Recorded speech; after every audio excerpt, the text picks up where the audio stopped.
welcome to the Tea and a Butty podcast. I'm Dominic. And I'm Erica. And on today's episode, we're going to be talking about things that make us posh.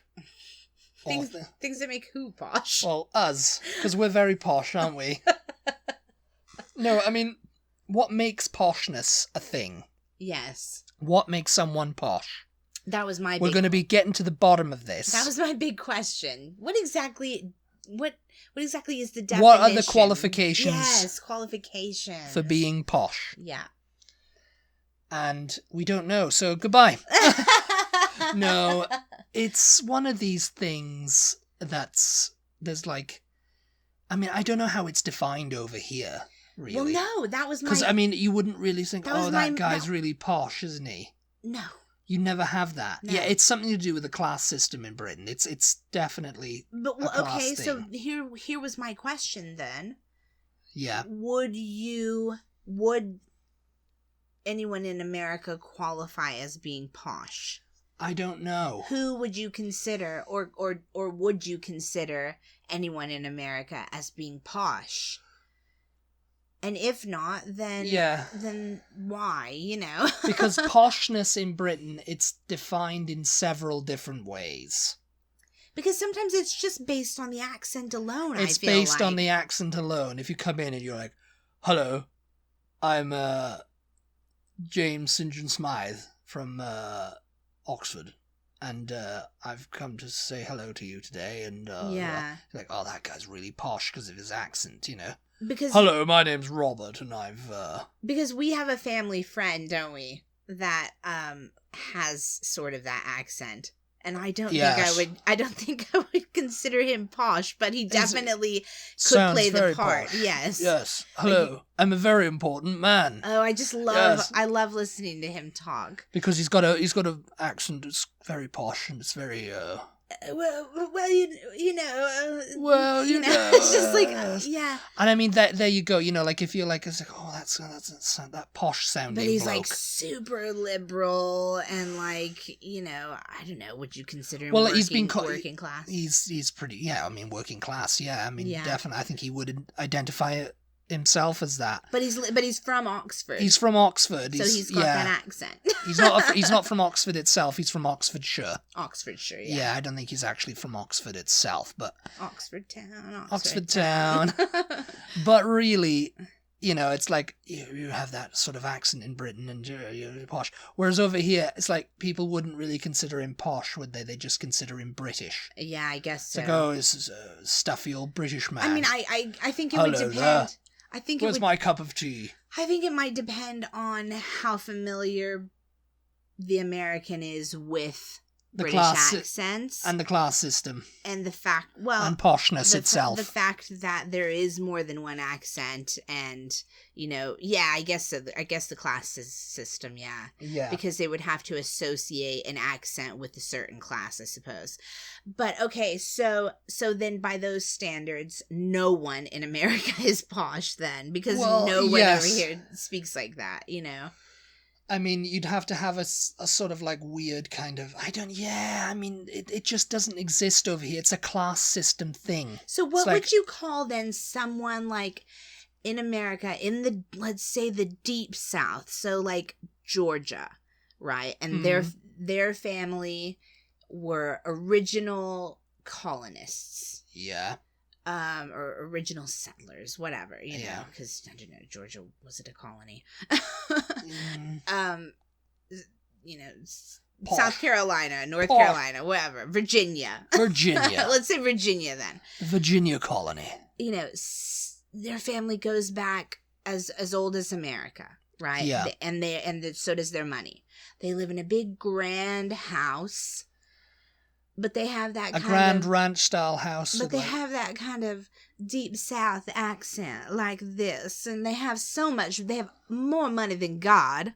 Nobody in America has as much money as them. No. But you wouldn't consider them posh, would you? No. You would probably consider them. Would you consider them? I mean, would posh people what would posh people consider them? They just have a lot of money. New money. It would be new money to them, right? New money, yes.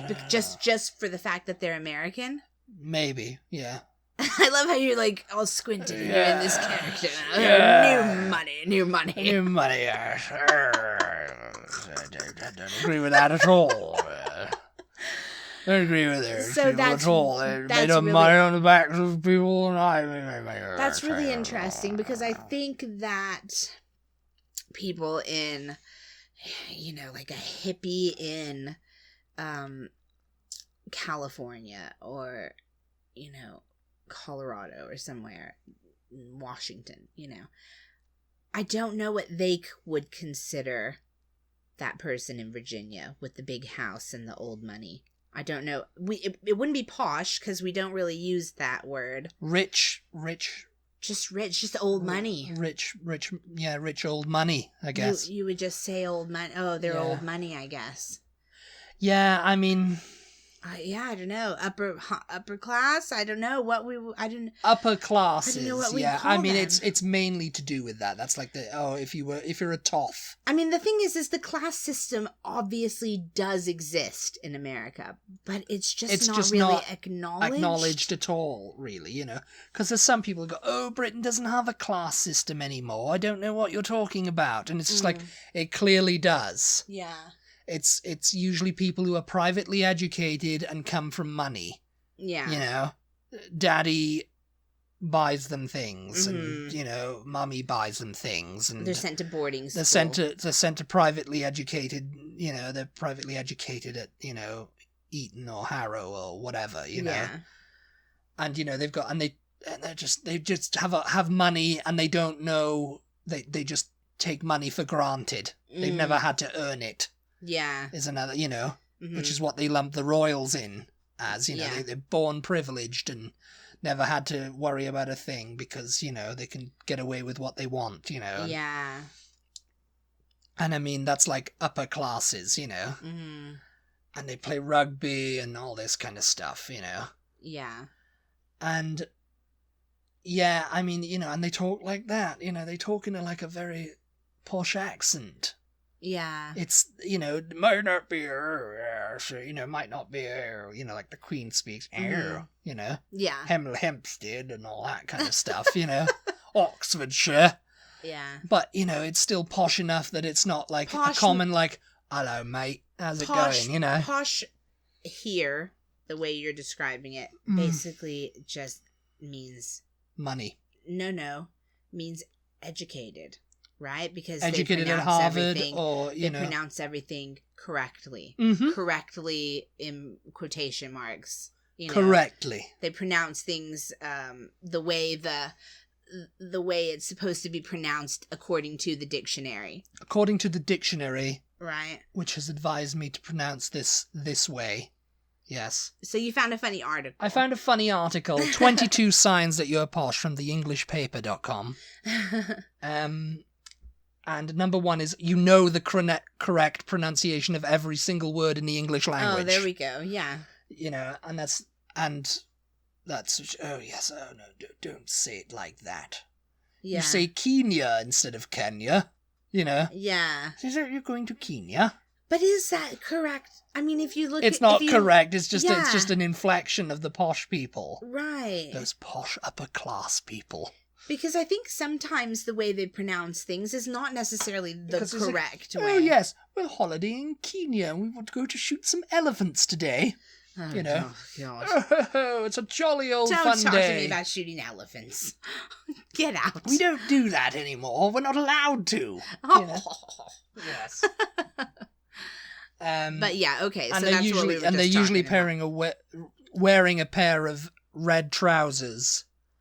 What does that mean? That's number two. Number two, you own a pair of red trousers and wear them without irony or sobriety. What? Yeah. I mean, that's usually in the big red trousers and they walk around in the red trousers. It's like, what? Who wears red trousers? Oh, they must be posh. I have a pair of red pants. You do. Me. So you're posh. I have a pair of red... I quite like a pair of red pants. Yeah, what does that have to do with anything? It's a pair of...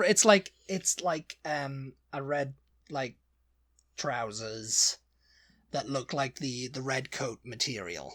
It's like woolen. They're mainly like woolen trousers or something, you know. Okay. And they walk around like a, you know, and they look like a little dandy, you know. What? That's really random. Number 3 is you own a house in the country that was built by an ancestor who has his own Wikipedia page, not written by you. Oh, that's funny. So it's like, oh, my ancestor was the Duke of Gloucester, you know, Duke of Northumberland. That kind of applies to my Virginia scenario, yes. though, doesn't it? Yeah. You know, so... It's like, this was built in the 13th century by the Duke of Gloucester. It wouldn't go back that far in Virginia.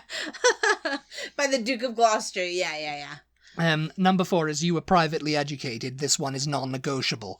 Yeah, I mean, if you were privately educated, you're posh. It doesn't matter if you speak like that. But usually if you're privately educated, you speak like your friends.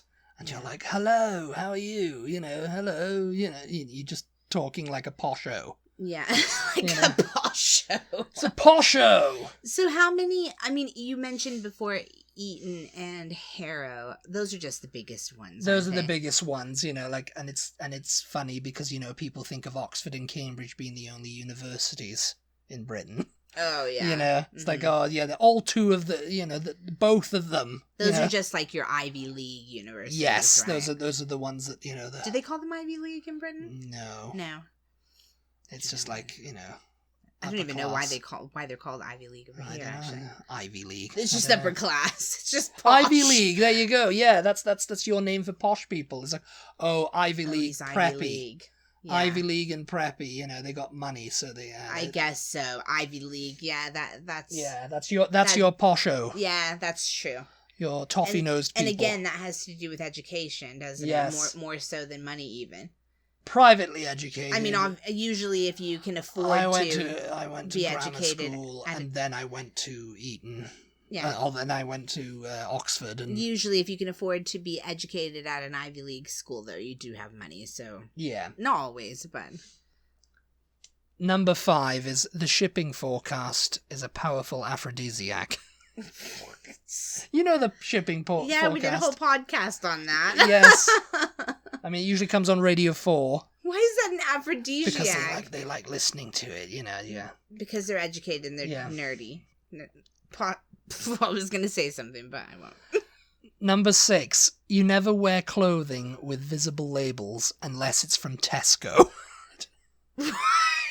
This is recent posh people. What? When I read through this list, I was like, yeah, this is recent posh people. Unless it's from Tesco. So, I got this from Tesco. Just to show how non-posh, how I'm ordinary. down with the people I'm down with the people. I'm buying things from Tesco. Because I know Tesco, Does Tesco actually, put their...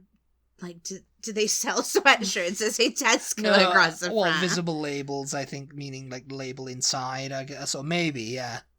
I don't know. I don't know what that's supposed to mean, really.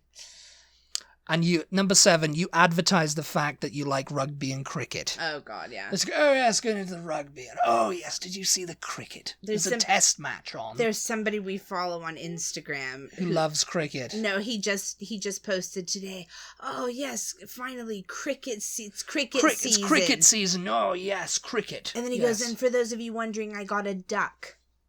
Whatever that means. It's posh language. It's code.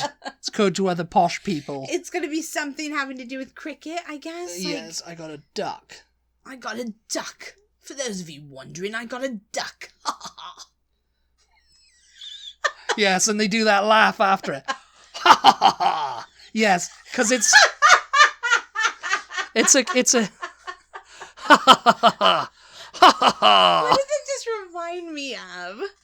Because it's an evil laugh, isn't it? It's an evil posh laugh. And it's just like, bugger off, you posho.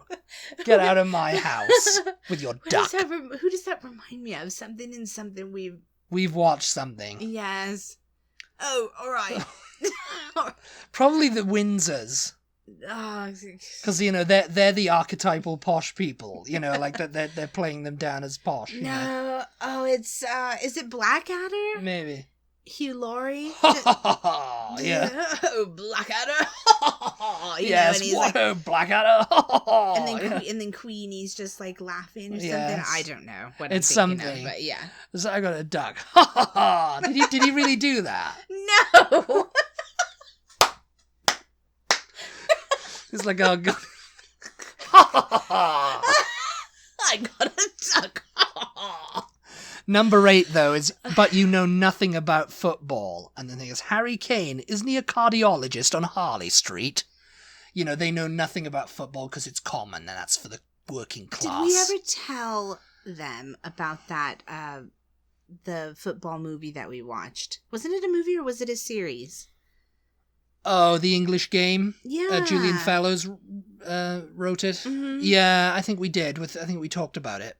About the origins of football. Yeah, you guys should definitely check that out. How it became like a sport that was played by the working class. Yeah, because it didn't start off that way. It didn't start off that way. Yeah. No, and I kind of knew that it started off as like a game for the posh people. But then, you know, it got adopted by the working class and they just was like, oh no, golf is our thing now. Cricket's our thing now. Yeah. You know? And it's like, cricket's such a boring game. Because I think rugby used to be, too, the ruggers, right? Well, rugby kind of still is, but it's like, yeah, now it's gone the same way as football. And by football, we mean soccer, if you're confused. Yeah, even if you guys are not European fans of football. soccer or soccer/football, you should check that show out, though. It was a show, wasn't it? It was a mini-series, right? Yeah, it was a mini-series, The English Game? The English Game, yeah. Yeah, you should check that out. It's a really interesting story. Yes. Number 9 is you bank with Handelsbanken. It used to be Coates, or Coots, I think it's, but that's now for vulgar footballers and their wags.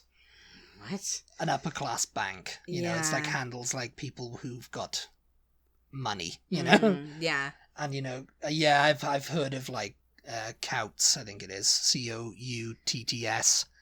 They're like, they handle all the rich celebrities' money and stuff like that, you know? Yeah. But Handelsbanken now, you know, that's a new... Yeah. You know, that's where I put my money in, you know? Again, I've heard an Instagrammer, a different Instagrammer, complaining about the bank that you always hear about in England. There's a few. What? Lloyd's Bank, No. TSB, No. Oh. Santander, Okay, never mind. HSBC. Yes. HSBC. I think it was HSBC, yeah. Just complaining what Halifax. what a Well, terrible... that's not really. Well, yeah, I guess it is a bank because it's a building society. Huh. I've never heard of Handel. Handelsbanken. Yeah, it sounds like a German. Yeah. Probably Swiss, if I'm guessing. Oh, yeah. 10. You own less than one television. Oh, if you're posh. If you're posh, you own less than one television. Oh, I don't own a television. That, again, has to do That's with common. education. That's common, people. That has to do with education, Don't doesn't own a it? television, no. I mean... Don't watch that thing. I don't... Nothing on I it. wouldn't have a problem with only having one television. No, they own less than one. Oh, less than They one don't own a television at all. okay. I own less than one television. I don't own a TV. I was mishearing That's that for the one. working class. Television is something that was invented for the working class. Yeah. Number 11 is Radio 4, including that fantastically boring gardening show and the incomprehensible radio plays. I don't own a television. I listen to Radio 4. Yeah. I listen to Gardener's Question Time. Yeah. And The Archers and, you know. Did we all that again kind of just stuff. have somebody It's a very boring Radio 4. saying that, oh, they just, lockdown's gotten so bad that they've just started listening to The Archers. Yes. And it's like a soap opera, isn't it? Yes, I think yeah. you've told me about that before. It's been going for a long time. It's been going for years. It's a soap opera on the radio. Yeah. And Radio 4 is where, like, everyone, you know, it's kind of like become like this ethereal, magical place. It's kind of like, you know, when you pass through platform 9 3/4, it kind of like takes you to this magical olden day place of England. What, you know? Radio 4? Radio 4, yes. Yeah. You know, and there's a joke like from one of the sitcoms we used to watch. It's like, I think I'm just going to go live somewhere on Radio 4, you know? Because it's all like, oh, the gardening and and Archers, and people listen to it. Yeah, we'll have to listen to Radio 4. Yeah, because we used to very old-timey. Yeah, exactly, because we used to have that also.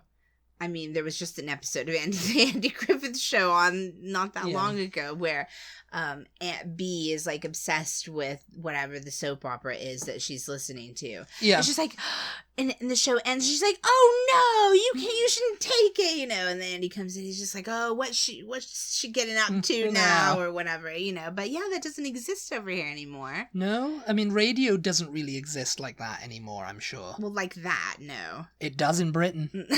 You know, just we on have Radio 4, though? No, I mean, yes. Yes, I guess you would say yes, because all the other channels like Radio 2 and all that, they're for like our age and a little bit younger. I mean, I guess they do. They try to like keep it up with like, you know. I mean, I guess they do that kind of thing on NPR contemporary. Sometimes. Maybe, They do like a show on NPR. Yeah, you know? NPR, they again. They do little like game show things on NPR. Yeah, and Radio 4 do it too, you know. Yeah. I think Gardner's Question Time is a thing, you know. Yeah. Number 12 is the 3 most beautiful words in the English language: Fortnum and Mason.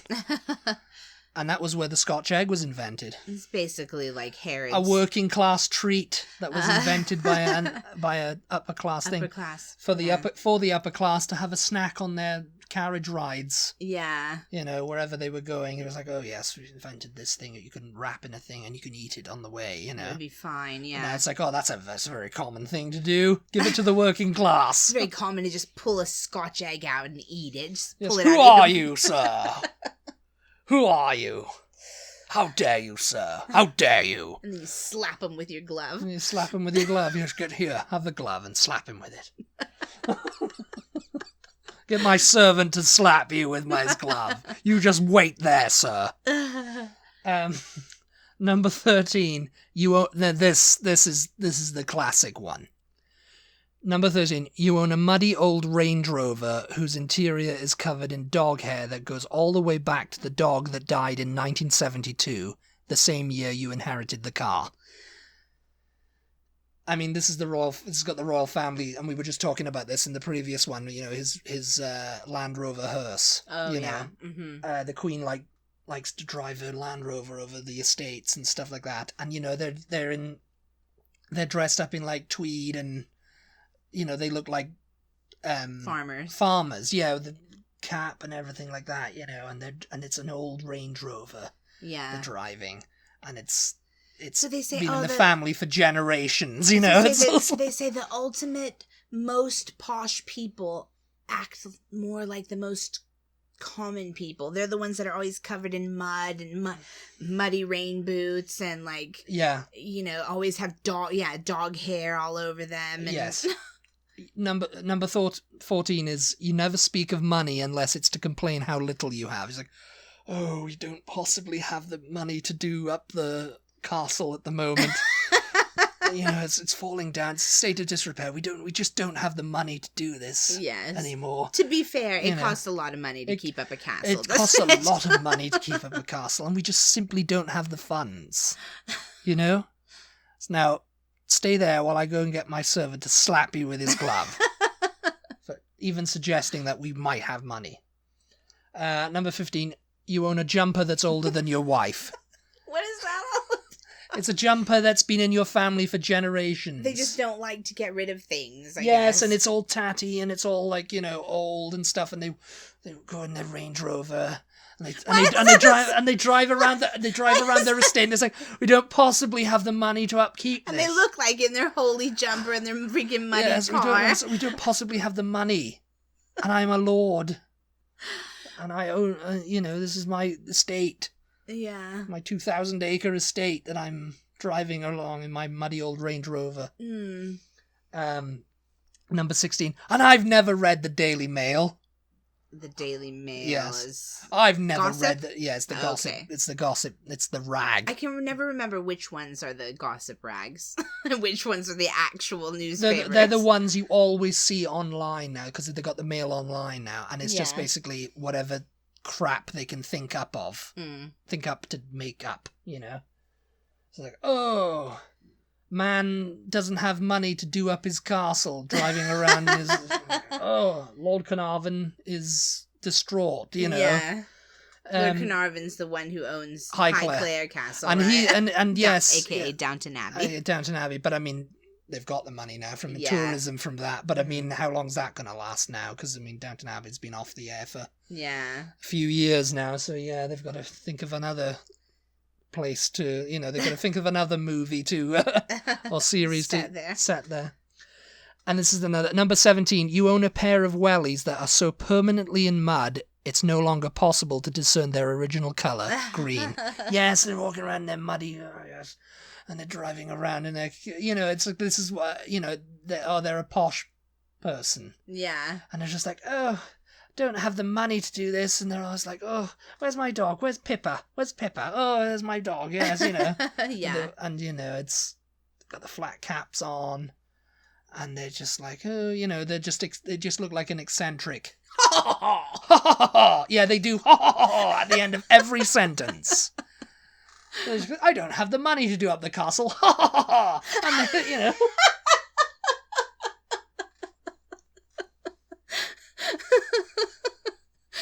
Oh God. And number 18 is you know to pronounce the surname St. John as St. John. St. John Smythe. Yeah, what is that all about? St. John, my dear. Why is it's like, oh, hello, Mr. St. John. St. John Smythe? St. John Smythe, my dear. I don't possibly have the money to slap you with my gloves, so I'll get my servant to do it for you. And, yeah, you know, St. John, you know, it's just another one of those. St. John Smythe. Yes. Yeah. I'm a, you know... It's eccentric. another one of those mispronunciations. Yes, but they all insist on being called St. John, you know. What about St. John? Is he coming? You know. Number 19. Gin and tonic? Gin and tonic? Lovely. 3 gin and tonics. Gin and tonic? Gin and tonic? Yeah, what is gin that tonic. All about? Because, gin and tonic. You know, everybody drinks gin and tonic now. Yeah. They get it in a can from Marks and Spencer. Is that actually, like, the Queen's favorite drink, though? It was the Queen. I think the Queen Mother. They used to say the Queen Mother liked to drink because you know she on Twitter sherry. the fake Queen Elizabeth account is always like it's gin o'clock. It's gin o'clock. Yeah, I think she likes gin. Yeah, what makes gin like the posh drink? Because she drinks it. Because she drinks it, I guess. So it's like they all do as the Queen does. Oh, yes, Her Majesty drinks gin, so we drink gin. Gin and tonic, yes. She likes a gin and tonic at 5 o'clock. You know, and so we like a gin and tonic at 5 o'clock. Yeah. Ha ha ha! Number 20. You shop at Oxfam charity shops, which, because we simply don't have the money to do up the castle. We don't have the money to buy clothes, so we go to Oxfam and we do our bit. Give our money to charity that way, you know. We buy all these old tatty clothes that, you know, used to belong to our ancestors. That's very trendy, though. It's trendy now. Shopping at charity shops. It's trendy now, so they probably won't do it anymore.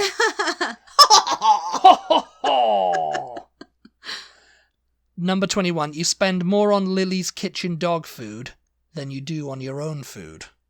Which I guess is like a high brand dog food. Yeah. It's like, oh yes, you must have the best. You know, at the grocery store the other day. Tricky Woo must have the best food available. Did you see the refrigerator that was like dog food?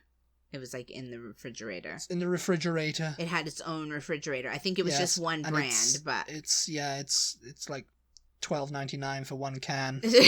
Something, yeah. Yes. It's like, oh, Tricky Woo, only the best. Only the best for Tricky Woo and from All Creatures Great and Small. And the last one, number 22, you didn't click on this article. Yeah, 22 signs that you're posh. You didn't click on this article. I couldn't possibly click on that article because it's got nothing to... I'm posh. So I know I'm posh. I know all about this. Yeah, I mean, that's it. 22 signs you're posh. Well, I mean, really... The poshness comes from all that, but it also kind of heavily. I mean, for me, it's like, oh, he sounds a bit posh, that guy. Yeah, you know, and it's like he might not be posh. He might drive, you know, a Vauxhall a clapped out old Vauxhall and have no money at all, and, you know, be educated at, you know, a comprehensive school or whatever, you know. Yeah. But he just sounds like that because he just like carries himself very well, you know, like Hyacinth Bouquet from Keeping Up Appearances. She was always trying to be posh. She was always trying to like think, but her sister was like, she married this guy called Richard Bucket, and it was spelt bucket, you know. But she was like Bouquet, you know, it's Bouquet. And oh yes, and I'm, you know, I'm very aspirations of upper middle class, I think it was, or upper class. Even. I think sometime we maybe need to talk about, though, that the stigma with coming across as posh. Because if you come across as posh, you're a posh. Yes. So people instantly write you off as, oh God, here we go. Yeah. They know nothing, these poshos. They live in the world of their own, you know. When really you might be a really nice person, and you're just into your education. You know what I mean? Just into your education. And you know, you carry yourself in a certain way just because that's the way you want to be, and you're not trying to, you know, be pretentious or anything. That's just how you are, you know. You can tell that's how they are, and you can tell I think in Britain you have a good nose for who's being pretentious and who isn't. Yeah. You know, and I think that's why actual posh people go around in clapped out old Range Rovers and muddy boots and, you know, shopping at charity shops, because they don't want to come across as like the people who are pretending to be them. Yeah. You know, oh yes, my family might have been the Duke of Gloucester and, you know, had this, or Lord, or, you know, whatever, you know, of this manner. But, you know, I don't want to like look as if I'm like lording it over you lot. I want to be down with the people, you know. But like, then that almost comes across as like, yes, it's like, oh, you're wanting a pint with the boys. Yeah. That kind of thing, yeah. It comes across then a little bit like, yeah.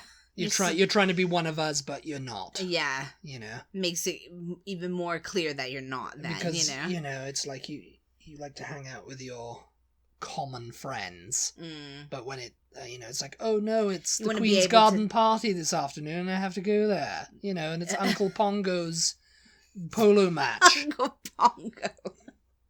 Yes. Oh my gosh. All right. Well, I think we're out of time. I think we are out of time. I think we covered that topic very sufficiently. Very sufficiently, indeed. Ha ha ha! Thank you guys so much for tuning in. We hope you enjoyed this episode. Yes. We appreciate your support as always. Yes. And be sure to follow us on social media. We are at TButty, TEABUTTY on Facebook, Instagram, and Twitter. And we will talk to you next time. Goodbye, everybody. Goodbye. Cheerio.